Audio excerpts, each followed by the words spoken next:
Alors, encore une fois, bonjour, frères et sœurs en Christ.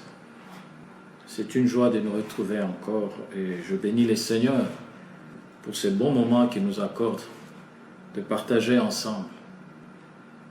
Et donc, nous allons aujourd'hui partager la parole du Seigneur.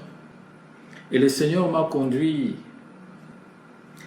à vous parler sur un thème que j'ai reçu du Saint-Esprit, sur Jésus-Christ, signe de contradiction et d'incompréhension.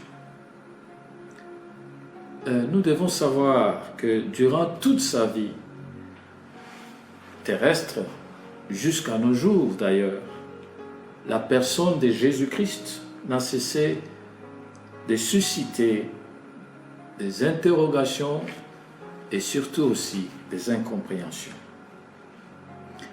Et aujourd'hui, nous allons examiner les réactions et attitudes de ceux qui ont été plus proches de notre Seigneur Jésus, mais sans vraiment comprendre qui il était.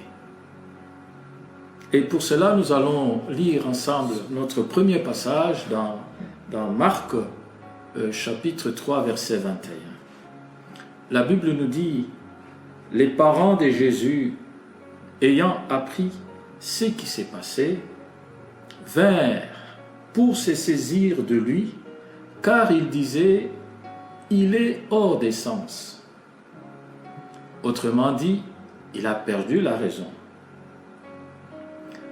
Qu'ont-ils réellement appris pour qu'ils arrivent à le considérer comme quelqu'un qui a perdu la raison? Rappelons que après sa naissance à Bethléem, notre Seigneur a grandi à Nazareth. Et après son baptême et la tentation dans le désert, il est retourné à Nazareth, où dans la synagogue, il a parlé sur la prophétie d'Ésaïe en déclarant que cette prophétie le concernait. Et vous vous souvenez qu'il a été chassé et qu'il a même échappé à la lapidation. C'est alors qu'après avoir établi les 12 apôtres, il va exercer son ministère à Capharnaüm. Et même, il s'est installé dans la maison de l'apôtre Pierre. Et c'est donc de Capharnaüm que les nouvelles leur sont parvenues. Et quelles étaient ces nouvelles qu'ils ont apprises depuis Nazareth? Dans Marc chapitre 1, verset 32, la Bible nous dit: « Le soir, après le coucher du soleil, on lui amena tous les malades et les démoniaques, et toute la ville était rassemblée devant sa porte. Il guérit beaucoup de gens qui avaient diverses maladies. Il chassa aussi beaucoup de démons. » Et donc, depuis son arrivée à Capharnaüm, toute la ville était en effervescence. Et surtout qu'il guérissait même le jour du sabbat. Voilà pourquoi même les pharisiens s'étaient consultés avec les Hérodiens sur le moyen de le faire périr. Et voilà la raison pour laquelle ses parents se sont mis à sa recherche. Ils se disaient, mais qu'est-ce qui se passe? Et vous vous souviendrez que Jésus, quand il avait encore 12 ans, presque la même chose s'est répétée. Ses parents s'étaient mis à sa recherche parce qu'il était resté au temple. Et quand ils l'ont retrouvé, sa mère lui dira: « Mon enfant, pourquoi as-tu agi de la sorte avec nous? Voici ton père et moi, nous te cherchons avec angoisse. » Et Jésus leur avait répondu ceci: « Pourquoi me cherchez-vous? Ne savez-vous pas qu'il faut que je m'occupe des affaires de mon Père? Et la Bible ajoute qu'ils ne comprirent pas ce qu'il leur disait. Ils n'avaient pas compris. Et cette fois-ci encore, parce que Jésus, non seulement il guérissait les gens, il chassait les démons et qu'il transgressait les sabbats, il fallait à tout prix lui dire d'arrêter. Et voilà pourquoi dans Luc, chapitre 8, versets 19 à 21, la Bible nous dit « La mère et les frères de Jésus vinrent le trouver, mais ils ne purent l'aborder à cause de la foule. On lui dit « Ta mère et tes frères sont dehors, ils désirent te voir. » Mais il répondit « Ma mère et mes frères, ce sont ceux qui écoutent la parole de Dieu et qui la mettent en pratique. » Frères et sœurs, la Bible nous dit, si nous avons connu Christ selon la chair, maintenant, nous ne le connaissons plus de la même manière. La réaction de sa mère et ses frères montre qu'ils avaient encore l'image de ce Jésus, grand frère à la maison, qui taillait le bois et fabriquait des chaises, et ils ne le comprenaient plus. Jésus, on ne peut plus les chercher dans la chair. Non. Nous devons savoir, comme nous dit la Bible, que ce qui est né de la chair est chair, et ce qui est né de l'esprit est esprit. Pour faire la volonté de Dieu, il faut d'abord posséder la nature divine. Et ça se voit clairement dans ces passages qu'ils n'avaient pas le temps d'écouter la parole de Dieu. Peut-être quand ils étaient avec Jésus à la maison. Et voilà pourquoi il dit, mes frères et mes sœurs, ma mère sont ceux qui écoutent. Non seulement écouter, mais aussi mettre en pratique la parole de Dieu. Comme il le disait lui-même, en vérité, je vous l'ai dit, c'est lui qui écoute ma parole et qui croit en celui qui m'a envoyé à la vie éternelle. Et ne passe pas un jugement, mais il est passé de la mort à la vie. Écouter, c'est une chose. Mais mettre la parole en pratique, c'est encore une autre chose. C'est cette parole qui nous transforme, qui fait de nous enfants de Dieu. Et vous allez voir que après quand Jacques, un de ses frères de Jésus, quand il s'est converti, il a cru en Christ.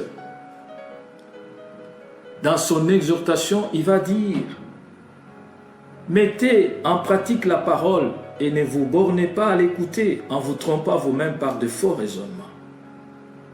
Car si quelqu'un écoute la parole et ne la met pas en pratique, il est semblable à un homme qui regarde dans un miroir son visage naturel et qui s'être regardé, après s'être regardé s'en va et oublie aussitôt comment il était. C'est la parole qui nous transforme, frères et sœurs.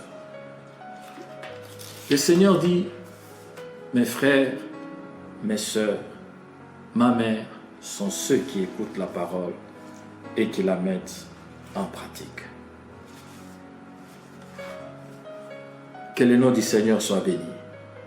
Toujours dans Marc, un peu plus loin, la Bible nous parle de l'étonnement des apôtres à l'égard de notre Seigneur Jésus. Dans Marc chapitre 4, verset 41, la Bible nous dit, ils furent saisis d'une grande frayeur et ils se dirent les uns aux autres,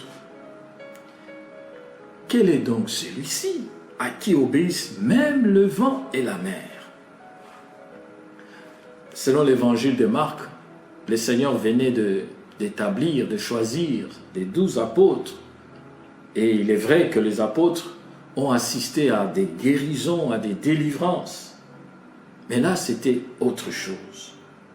alors que le Seigneur leur a demandé de traverser la mer, le lac, avec lui et d'aller de l'autre côté de la rive, ils sont montés dans une barque. Et arrivé quelque part, la Bible nous dit, au verset 37, « Il s'éleva un grand tourbillon, et les flots s'est jeté dans la barque au point qu'elle s'est remplissée déjà. Et malgré l'orage, la Bible dit que Jésus dormait à la poupe sur un coussin. Les disciples en détresse ne comprenaient pas qu'ils puissent dormir dans un tel moment. Et ils ont par eux-mêmes essayé de vider la barque. Mais rien à faire. Les vagues devenaient de plus en plus violentes. Épuisés, fatigués, paniqués, ils résolurent enfin de réveiller le maître. Et la Bible nous dit, au verset 38, ils le réveillèrent et lui dirent, « Maître, ne t'inquiètes-tu pas de ce que nous périssons ?» Ici, c'est clair que les apôtres n'avaient pas encore compris qui était leur maître. Leur maître était Dieu, le créateur de tout ce qui existe, de choses visibles et invisibles. Malgré son humanité et son humilité, le Seigneur est resté lui-même. Et il faut savoir qu'il n'était pas possible qu'il périsse par les eaux qu'il avait lui-même créées, ni laissé périr ceux qu'il était venu sauver. Alors, s'étant réveillé, il menaça le vent et la mer. « Silence, tais-toi !»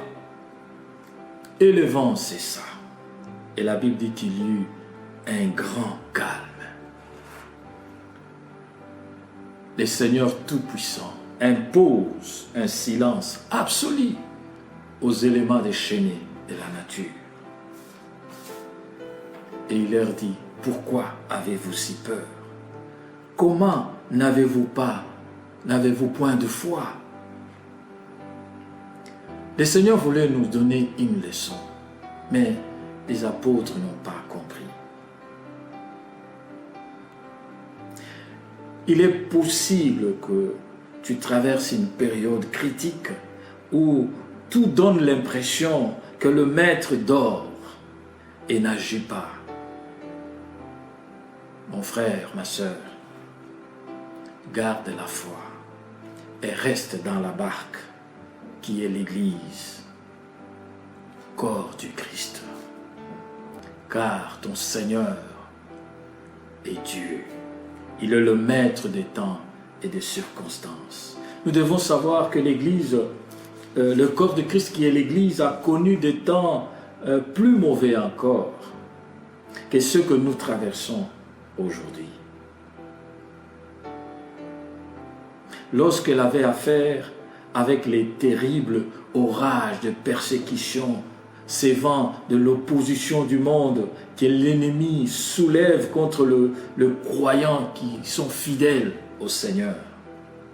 Mais quelle que soit l'intensité de la souffrance et la violence de l'orage, notre Seigneur reste avec nous. Il est avec nous. Il manquait aux disciples tout simplement la foi en lui et la connaissance de la gloire de sa personne. Pour se confier à quelqu'un, il faut le connaître. Et c'était lui le Messie. Mais ils ne le savaient pas. C'était lui le Sauveur, leur Créateur, Dieu lui-même, quoique sous la forme d'un homme. Le bouillonnement des eaux peut symboliser l'agitation de ce monde par les puissances des ténèbres. Mais le Seigneur est avec nous. Qui est donc celui-ci? C'est le Messie. C'est le Seigneur de gloire. C'est le Dieu Tout-Puissant, ton Créateur et ton Dieu. qu'en est-il de la question posée par Jean-Baptiste, qui était dans la prison entre les mains d'Hérode, le roi impie, quand il entend parler des œuvres de Christ sans être secouru par lui, alors que celui qu'il a présenté au peuple comme étant le Fils de Dieu, le Messie. Or, ce que nous devons souligner, c'est que suite à la domination romaine, le mot Messie n'éveillait que l'idée d'un roi, un roi temporel bien sûr, mais dominateur et vengeur. Et donc, pour le peuple juif, il voyait dans le messianisme un libérateur du joug romain. C'est tout ce qui animait leur esprit. Et lui, il était en prison. D'où la question: es-tu celui qui vient, ou devons-nous en attendre un autre? Dans Matthieu chapitre 11, verset 3. Ici, nous n'allons pas essayer d'imager ce que Jean-Baptiste pourrait éprouver, là où l'Évangile ne fait aucun commentaire. Tenons-nous-en à la question elle-même, qui est celle d'un homme qui ne sait plus ce qu'il doit penser. Et quand on ne sait plus quoi penser de celui en qui on a placé sa confiance, c'est la foi même qui se trouve à mal. Es-tu celui qui vient? Celui qui vient est le titre du Messie même, le oint de l'Éternel, l'agneau de Dieu qui ôte le péché du monde, tel que Jean-Baptiste lui-même l'avait présenté. Toute sa vie était consacrée à annoncer la bonne nouvelle de Jésus-Christ. Il a entendu la voix venant du ciel: « Celui-ci est mon Fils bien-aimé, en qui j'ai mis toute mon affection. » Il a vu le Saint-Esprit descendre sur lui, sous forme d'une colombe. Mais n'oublions pas que Jean-Baptiste n'était qu'un humain et avait des limites. Et voilà pourquoi il va demander, en envoyant ses disciples, allez lui demander, est-ce lui ou dois-je attendre un autre? Bien-aimés en Christ, puissions-nous ne pas perdre confiance dans le Seigneur que nous avions témoigné aux autres comme étant le Christ, le Fils de Dieu. Mais vu certaines circonstances qui nous arrivent, nombreux sont ceux qui ne cessent de se poser des questions sur le Seigneur. Oh Seigneur, tu sais que je t'ai servi. Je continue même à te servir avec beaucoup de sacrifices dans l'évangélisation, dans l'intercession. Mais ne vois-tu pas ce qui m'arrive? Je suis au bout. Es-tu toujours celui en qui j'ai cru, ou me suis-je trompé? Bien-aimé, que les épreuves que tu traverses ne t'éloigne pas de ton Sauveur. Jésus-Christ est le Messie. Il savait que Jean-Baptiste était en prison, mais il n'était pas venu pour combattre les Romains. Non. Gloire au Seigneur. C'est pourquoi il va même faire une mise en garde à l'égard de Jean-Baptiste en disant: heureux celui pour qui je ne serai pas une occasion de chute. Ne remettons jamais en question, ne doutons jamais de l'évangile de Jésus-Christ que nous avons nous-mêmes prêché aux autres. Peut-être à cause d'un problème, d'une situation difficile. Gloire au Seigneur. Et toutefois, nous devons reconnaître que le message que notre Seigneur a envoyé à Jean-Baptiste par ses disciples, c'était pour lui dire, ne doute pas, Jean-Baptiste, ne cède pas au découragement, ni même tomber dans l'incrédulité, mais crois fermement que je suis le Messie. Tu ne t'es pas trompé. L'effort du ministère de notre Seigneur Jésus a été d'amener les hommes à reconnaître en lui le véritable roi de l'Éternel, c'est-à-dire le Messie.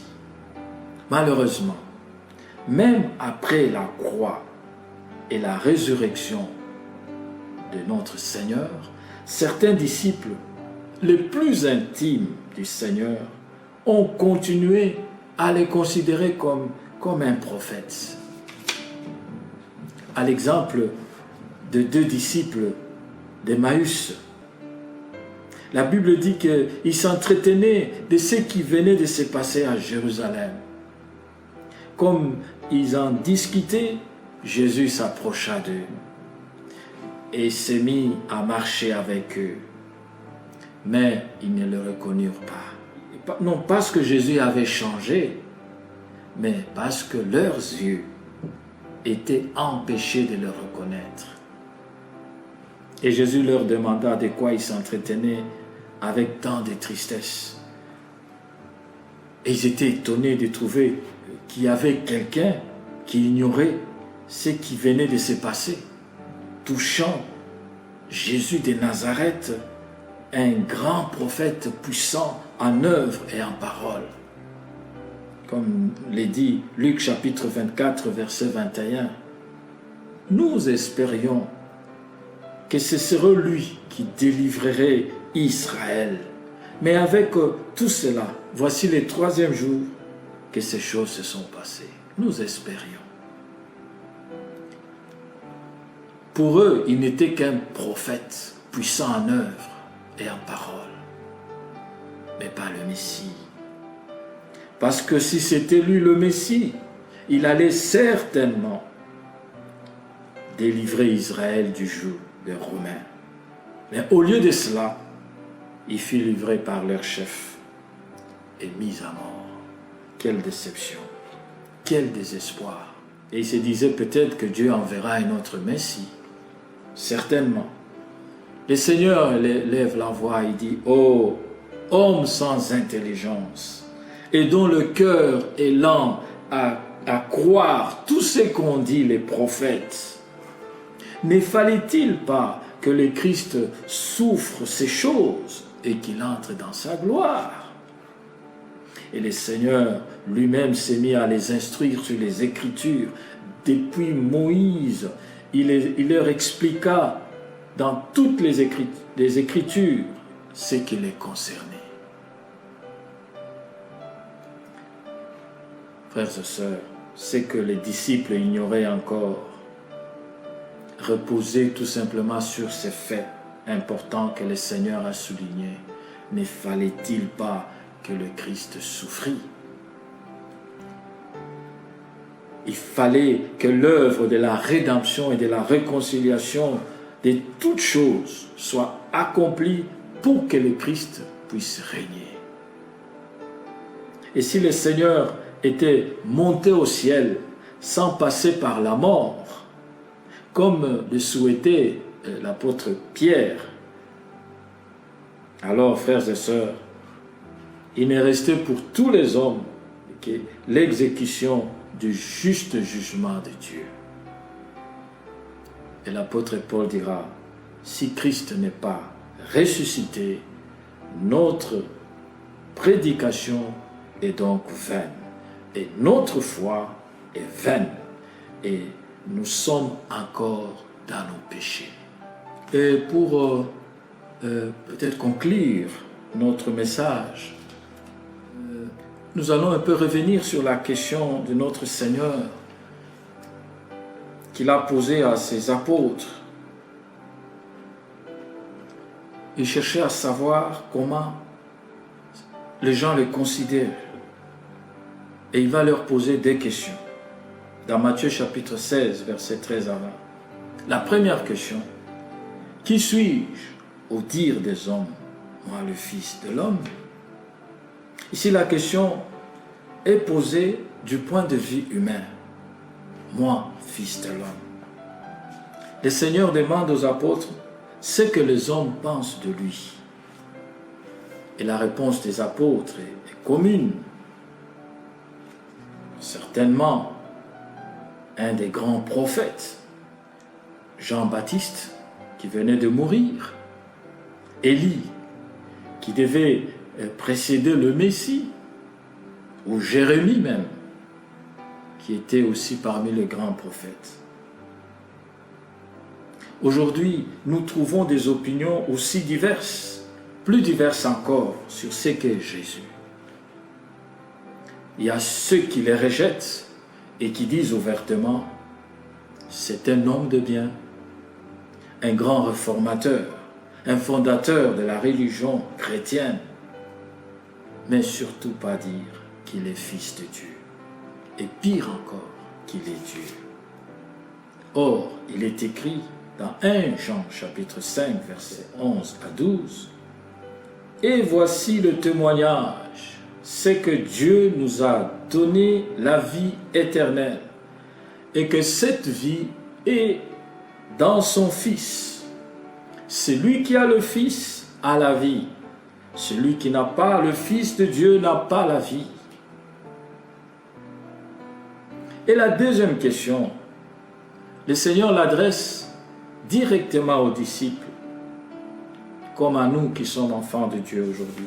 « Et vous, qui dites-vous que je suis ?» Un silence. Et Simon-Pierre, touché par l'Esprit de Dieu, élève la voix et dit, « Tu es le Christ, le Fils du Dieu vivant. » Jésus lui dit, « Tu es heureux, Simon, fils de Jonas, car la chair et le sang ne t'ont révélé cela, mais c'est mon Père qui est dans les cieux. » Quelle grâce merveilleuse que la manifestation du Fils de Dieu, afin que le pauvre pécheur comme Pierre et chacun de nous puisse obtenir une telle vie et participer à la nature divine. Gloire soit rendue au Seigneur. Que le nom du Seigneur soit béni. L'effort du ministère de notre Seigneur était d'amener le peuple à reconnaître en lui le vrai Messie. C'est pourquoi, en venant dans ce monde, il a accompli la prophétie d'Ésaïe, chapitre 61, où il dit « L'Esprit du Seigneur m'a oint pour annoncer la bonne nouvelle aux pauvres, pour guérir le cœur brisé par la souffrance, la dureté de la vie, l'injustice des hommes, la déception de toutes sortes d'épreuves, et délivrer les captifs maintenus dans la prison de Satan. Comme il est dit lui-même, si le Fils vous affranchit, vous serez réellement libre. Le Seigneur est venu pour que nous recouvrons la vue, afin que nous voyions. Parce que nous étions aveuglés. Nous vivions dans les ténèbres, mais sans le savoir. Notre Seigneur nous a ouvert les yeux. Ça, c'est le travail du Messie. Que le nom du Seigneur soit béni. Le Dieu que nous servons, Jésus-Christ de Nazareth, est le Tout-Puissant. Et il est venu pour nous sauver. Que son nom soit béni. Voilà, frères et sœurs, nous avons essayé de brosser et de dire l'essentiel dans ces messages pour que nous comprenions tous que celui qui est né à Bethléem, celui qui est venu dans la chair, c'était le Dieu Tout-Puissant, le Créateur des cieux et de la terre. Mais il n'a pas été